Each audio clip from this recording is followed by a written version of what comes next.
वैसे तो मूवीज के फिक्शनल दुनिया में बहुत सारे लीडर बनाए गए हैं, पर आज हम लोग बात करेंगे फिक्शनल दुनिया का सबसे ग्रेटेस्ट लीडर के बारे में, जो कि रियलिटी में तो एग्जिस्ट नहीं करता, पर अगर ऐसा लीडर कोई रियलिटी में बन जाए तो उससे महान लीडर पूरे दुनिया में कोई नहीं होगा, क्योंकि इसका कैरेक्टर डेवलपमेंट जैसा किया गया है वो अनमैचेबल है। जिस लीडर को देखते ही उसके टीममेट्स का कॉन्फिडेंस 7वें आसमान में पहुंच जाता है। So ladies and gentleman, presenting greatest leader of fictional life ever made, the Al Habibi. हमको याद करती बच्ची, बोलती क्या होती, मेरा नाम क्यों लेती, दुनिया का सबसे महान लीडर होती मैं, पर अल हबीबी वो तू नहीं है। क्या बोलती, मेरे से अच्छा लीडर दुनिया में कौन होती। अच्छा तो बता तू लीडर किसका है। मैं लीडर होती रे वो क्या कहते हैं उसे, बिल्लियों का और जानवरों का सबसे ग्रेटेस्ट लीडर सबका मैं अल हबीबी होती। और तू कौन होती गरीब, मेरे से सवाल करने वाली। तेरे को 10 खरीद लेती ऐसे ही, तेरे जैसे 1000 को मैं अपने जेब में रखती। बोलती अगर कभी पैसा का जरूरत होती गरीब। पर सॉरी अल हबीबी, यहाँ पर ग्रेटेस्ट लीडर का बात हो रहा है। रमेश, इसको लात मार के बाहर निकालो। अरे मैं नहीं होती ग्रेट लीडर, कौन होती रे। हाँ चलो भला टला।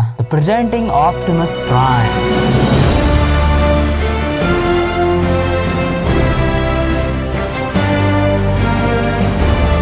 मूवीज हो, कार्टून हो, टीवी शो हो, कॉमिक हो, हर चीज में इससे ग्रेट लीडर अभी तक बना नहीं है। सोचो एक ऐसा लीडर जिसको देख के आगे वाला कांपने लगता है, जिसका ऑरा ऐसा है कि सामने वाले को टीम से ज्यादा उसके लीडर का डर रहता है। इसके ऐसे ही लीडरशिप और माइंडसेट की वजह से ही इसे मैट्रिक्स ऑफ लीडरशिप मिला था, क्योंकि इससे बड़ा सम्मान पूरे ट्रांसफॉर्मर्स हिस्ट्री में एग्जिस्ट नहीं करता। अब सोचो ऐसे ग्रेट लीडर का ओरिजिन जानने में कितना मजा आएगा। तो आज की इस वीडियो में ऑप्टिमस प्राइम का बचपन देखते हैं। तो चलिए शुरू करते हैं। तो भाई पहली बात, मूवीज में इसकी ओरिजिन की ऐसी गोलमाल हुई है कि समझना भी मुश्किल है, क्योंकि फिल्मों में इसके ओरिजिन के बारे में ज्यादा बात नहीं की गई है। भाई इसकी छोड़ो, किसी की भी ओरिजिन पर उतना ही ध्यान नहीं दिया गया है। बस हर तरफ action action action action VFX action.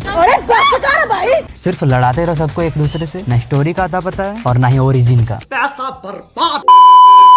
पहले 3 मूवीज में तो ऑप्टिमस प्राइम के बारे में कुछ बताया ही नहीं गया है। उसके बाद सिर्फ ये बताया गया कि ऑप्टिमस प्राइम को बनाया गया है। मतलब अजीब कुछ भी। भाई सिर्फ थोड़ा तो बता दो, मूवीज का मेन कैरेक्टर थोड़ा तो बता दो, ये है कौन, कहाँ से आया है, क्यों है। हाँ, पर इससे अच्छा ट्रांसफॉर्मर्स प्राइम टीवी शो में हमें बताया गया है इसके ओरिजिन के बारे में, वो भी बहुत अच्छे से। तो ट्रांसफॉर्मर्स प्राइम के अनुसार ऑप्टिमस प्राइम यानी कि ओरायन पैक्स एक क्लर्क था साइबरट्रॉन में, जो कि दस्तावेजों को संभालने का काम करता था। पर इसके मन में हमेशा सवालों का तूफान चलता था और साइबरट्रॉन के इतिहास को जानने की इच्छा। ये हमेशा से साइबरट्रॉन को एक सुखी प्लेनेट बनाना चाहता था, और इसका हर मूवी, हर टीवी शो, हर कॉमिक का मेन दुश्मन मेगाट्रॉन रियलिटी में पहले इसका दोस्त था। वो भी ऐसा वैसा नहीं, सबसे जिगरा दोस्त, जिसे कहते हैं लंगोटिया यार, बचपन का दोस्त। और तब मेगाट्रॉन का नाम था मेगाट्रॉनस। दोनों इतने जिगरे दोस्त थे कि एक दूसरे के लिए जान भी दे सकते थे, और दोनों ही साइबरट्रॉन को एक अच्छा प्लेनेट बनाना चाहते थे। बस माइंडसेट का अंतर था। ऑप्टिमस प्राइम हिंसा का खिलाफ था, पर मेगाट्रॉन कुछ अच्छा करने के लिए हिंसा का भी कभी कभी प्रयोग करता था। और मेगाट्रॉन हमेशा से एक प्राइम बनना चाहता था, पर मेगाट्रॉन के अंदर इन बुराइयों को देखकर इसे प्राइम नहीं बनाया गया। और आगे चलकर ओरायन पैक्स को मैट्रिक्स ऑफ लीडरशिप दी गई, क्योंकि इसमें अच्छाइयों का भंडार था, और तभी से इसका नाम पड़ा ऑप्टिमस प्राइम। और ट्रांसफॉर्मर्स हिस्ट्री की और गहराइयों पर जाया जाए तो जब प्राइमस ने 13 ओरिजिनल प्राइम्स को बनाया था, तो उन्हीं में से एक प्राइम का नाम था ऑप्टिमस प्राइम। और कहा जाता है कि यही प्राइम बाद में चलकर ऑप्टिमस प्राइम यानी कि ओरायन पैक्स के रूप में साइबरट्रॉन पर जन्मा, इसीलिए शायद ओरायन पैक्स का नाम ऑप्टिमस प्राइम पड़ा। और इसी जलन से मेगाट्रॉनस ने अपना नाम मेगाट्रॉन रख लिया और अपनी एक टीम